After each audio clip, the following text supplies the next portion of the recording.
Il y a 2 ans, en septembre 2016, un professeur du lycée forestier de Sogg, en Haute-Loire, mourait écrasé par la chute d'un arbre qu'un stagiaire était en train d'abattre. C'est ce stagiaire, ancien apprenti, qui devait comparaître devant le tribunal du Puy-en-Velay cet après-midi pour homicide involontaire.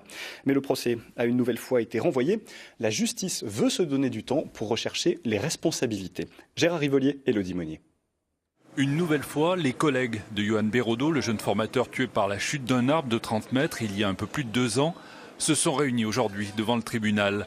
Ils sont là pour soutenir la famille de la victime, mais aussi pour dire que les choses ne vont pas assez vite en matière de sécurité, pour eux comme pour leurs élèves. Exemple, ce casque équipé d'une radio est loin d'être généralisé sur leur chantier.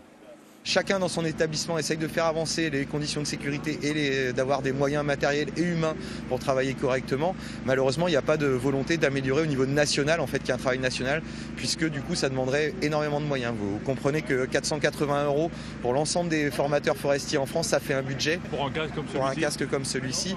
Et voilà, mais après, quel est le prix de nos vies, quoi ?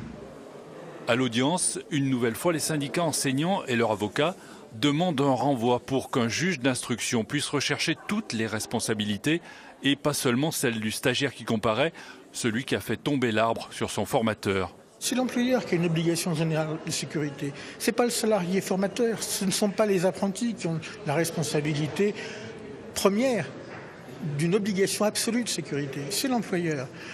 L'employeur, dans ce dossier, à notre sens, n'a pas pris les dispositions pour garantir aux formateurs, garantir aux apprentis la sécurité qui leur est due. Après quelques minutes de délibération, l'audience est effectivement une nouvelle fois reportée. Une information va être ouverte. L'avocat de la défense s'en félicite aussi. C'est forcément une bonne nouvelle, puisqu'on est dans un phénomène, à mon avis, de multiplicité de causes. Pour l'instant, le ministère public, je le répète, n'en voyait qu'une. Enfin, on cherche les autres. Tous les protagonistes de l'affaire devraient se retrouver une nouvelle fois au tribunal du Puy-en-Velay dans 10 mois, le 22 octobre 2019.